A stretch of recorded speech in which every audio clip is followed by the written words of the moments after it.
النهاردة هنعمل أسهل وأحلى طاجن عكاوي بالبصل والبطاطس، طريقة سهلة جدا، ويلا بينا نبدأ.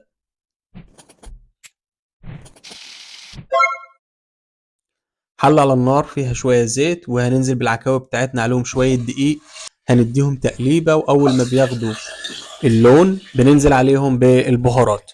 البهارات هتكون ورق غار وقرفة وحبة مستكة وهيل، وكمان فلفل حب وبهارات لحمة وفلفل مطحون، وكمان هننزل بالملح عليهم.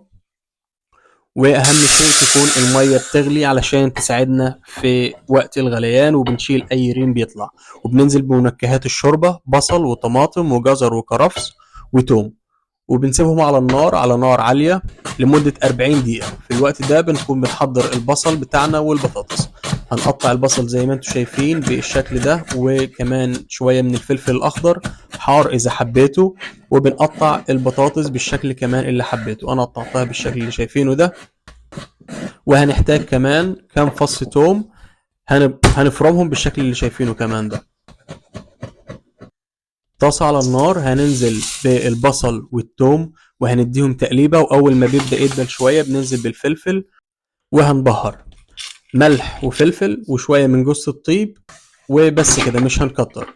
وكمان هنحط معلقة من صلصة الطماطم، وهنضيف عليهم البطاطس.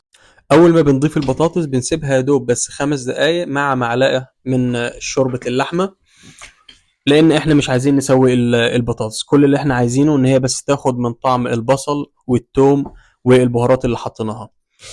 بعد ال 40 دقيقة ما بتخلص بنكون محضرين الفرن بتاعنا سخن، وهنحط في الفخار البصل والبطاطس وكمان العكاوي طبقات فوق بعض، وبنحط شوية من فوق شرايح طماطم، وبندخلها الفرن مع لفة الكيتشن فويل.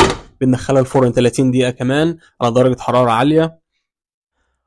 وبعد ما طلعناها ده بيكون الشكل النهائي. انا عايز اقول لكم ان الريحة اصلا قبل ما ندوق تجنن.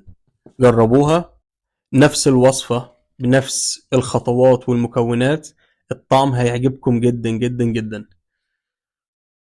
وفي نهاية الفيديو ما تنسوش تدعمونا بلايك وشير وسبسكرايب للقناة، وتفعلوا زر التنبيهات عشان يوصلكم جديدنا اول باول. والسلام عليكم ورحمة الله.